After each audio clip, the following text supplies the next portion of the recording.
Hello friends, welcome back to Fatafat Samayal.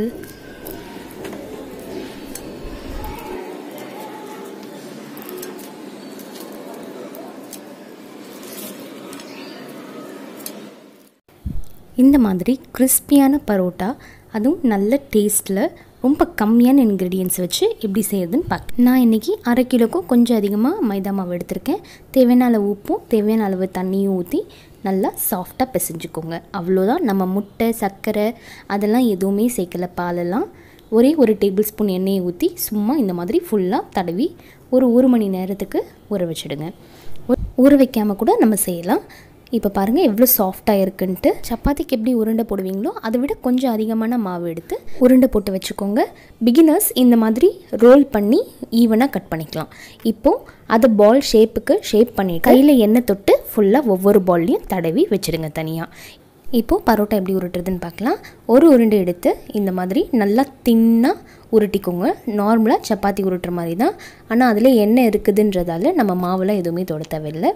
நல்லா எவ்வளோக்கு எவ்வளோ தின்னாக உங்களால் உருட்ட முடியுமோ உருட்டிக்கோங்க. உருட்டிட்டு இந்த மாதிரி ஓரங்களிலேருந்து இழுத்தாக்க அழகாக வந்துடும். மைதா மாவுன்றதால அழகாக வந்துடும். கோதுமை மாவில் பரோட்டா செஞ்சால் இது கொஞ்சம் வராது. எல்லா சைட்லேயும் இந்த மாதிரி இழுத்து விட்டுட்டு 1 டீஸ்பூன் அளவுக்கு எண்ணெய் ஊற்றி ஸ்ப்ரெட் பண்ணிக்கோங்க. ஓரங்களிலேருந்து இந்த மாதிரி மடிச்சுக்கோங்க. பாருங்கள் எவ்வளோ லேயர் வந்திருக்குன்னு சொல்லிட்டு மாவை லைட்டாக இந்த மாதிரி இழுத்துக்கோங்க. தட்டி ஓரங்களிலேருந்து இந்த மாதிரி சுருட்டிக்கோங்க. கீழே வச்சு சுருட்டிக்கலாம். அப்படியே ரவுண்டாக ரோல் பண்ணாலே அழகாக அந்த லேயர்ஸ் வந்துடும். கேமரா கொஞ்சம் பொசிஷன் மாறிடுச்சு. இப்போது இந்த ஓரங்களில் எடுத்து பின்னாடி பின்பக்கம் சொருவிடுங்க. 1 டீஸ்பூன் எண்ணெய் ஊற்றி தனியாக வச்சுடுங்க. இன்னொன்றத்தை பாருங்கள் நான் எப்படி லேயர் பண்ணுறேன்ட்டு. ப்ளீட்ஸ் வைக்கிற மாதிரி அழகாக சைட்லேருந்து எடுத்து பார்த்திங்கனாலே உங்களுக்கு நிறைய லேயர்ஸ் வரும். இந்த மாதிரி தட்டி எலாங்கேட் பண்ணிக்கோங்க. இப்போது ஓரங்களிலேருந்து இந்த மாதிரி சுற்றி அழகாக லேயர் பண்ணிக்கலாம். பாருங்கள் இந்த மாதிரி சுற்றி இந்த கடைசி மாவு கொஞ்சம் மொத்தமாக இருந்தால் இதை அழுத்தி விட்டு ஒரு சுற்றி பின்னாடி அழுத்தி விட்டுக்கோங்க. இந்த மாதிரி ஏர் பபிள்ஸ் இருந்துச்சுன்னா லைட்டாக கிள்ளி விட்டுக்கோங்க. அவ்வளோதான். 1 டீஸ்பூன் எண்ணெய் ஊற்றி தனியாக வச்சுக்கோங்க. இப்போது அதே மாதிரி எல்லா பரோட்டாவையும் ஊற வச்சுடுங்க. மறுநாள் காலையில் நீங்கள் பரோட்டா செய்ய போகிறீங்க அப்படின்னாக்கா முன்னாடி நாள் ஈவினிங்கே இந்த மாதிரி உருட்டி ஃப்ரிட்ஜில் வச்சுட்டிங்கன்னா காலையில் ஈஸியாக இருக்கும் ப்ரிப்பேர் பண்ணுறதுக்கு.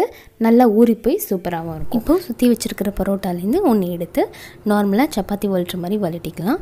ஆனால் திருப்பி போட்டு வளட்டக்கூடாது. லேயர்ஸ் அழிஞ்சிடும். ரொம்ப அழுத்தம் கொடுத்து உருட்டக்கூடாது. லேயர்ஸ் அழிஞ்சிடும். ஒரு தவா சூடு பண்ணி உருட்டி வச்சுருக்கிற பரோட்டாவை அதில் போட்டு உடனே எண்ணெய் ஊற்றக்கூடாது. ஒரு பக்கம் திருப்பி போட்டதுக்கப்புறம் 2 டீஸ்பூன் அளவுக்கு எண்ணெய் ஊற்றி நல்லா இந்த மாதிரி சுற்றி விடணும். பரோட்டாக்கு மெயினான இதே இந்த மாதிரி சுற்றி விட்டால் தான் பரோட்டா ஃபுல்லாக ப்ரௌனாக அழகாக வேகும் ஈவனாக. பாருங்கள் ஒரு 1 மினிட்க்கு அப்புறம் இந்த மாதிரி அழகாக கோல்டன் ப்ரௌன் ஸ்பாட்ஸ் அங்கங்கே வந்துடும். அவ்வளோதான். இப்போது கொஞ்சம் சூடு இருக்கிறப்பவே இந்த மாதிரி அடிச்சுக்கோங்க. சைட்லேருந்து போட்டு நல்லா தட்டிக்கோங்க. இந்த ஸ்டெப் நீங்கள் செய்கிறப்ப கொஞ்சம் பார்த்து செஞ்சுக்கோங்க. ஏன்னா ரொம்ப சூடாக இருக்கும். எங்களுக்கு இது பழகிட்டதால தெரியாது அந்தளவுக்கு. ஸோ கொஞ்சம் ஆறுனதுக்கப்புறம் கூட நீங்கள் அடிச்சுக்கோங்க. இன்னொரு பரோட்டாவும் உருட்டி காமிக்கிறேன். இந்த மாதிரி பொறுமையாக அழுத்தம் கொடுக்காமல் தேய்ச்சிக்கோங்க. சூடான தவாவில் போட்டு ஒரு பக்கம் திருப்பினதுக்கப்புறம் இப்போ நான் நெய் சேர்க்குறேன். இந்த ஒரு பரோட்டாக்கு லைட்டாக மேலே நெய்யும் 1 டீஸ்பூன் அளவுக்கு எண்ணெயை சுற்றி ஊற்றுங்க. பரோட்டா சுற்றி ஊற்றுனதுக்கப்புறம் திருப்பி போட்டு இந்த மாதிரி ரொட்டேட் பண்ணதுக்கப்புறம் எப்படி மாறி இருக்குன்னு பாருங்களேன்.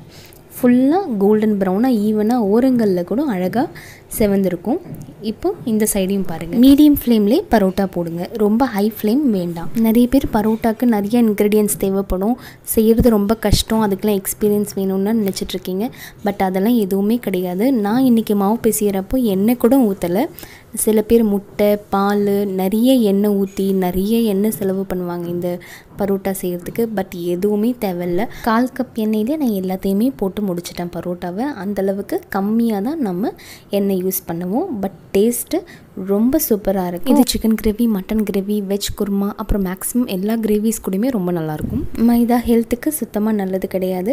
பட் என்றைக்காவது ஒரு நாள் ஒரு எக்ஸ்கியூஸ் கொடுத்து ஹோட்டலில் சாப்பிடணும்னு நினைக்கிற அன்றைக்கி வீட்டில் செஞ்சு ட்ரை பண்ணி பார்த்து கமெண்ட் செக்ஷனில் சொல்லுங்கள். ஃபட்டாஃபட் சமையலுக்கு சப்ஸ்கிரைப் பண்ணுங்கள், லைக் பண்ணுங்கள், ஷேர் பண்ணுங்கள். தேங்க்யூ.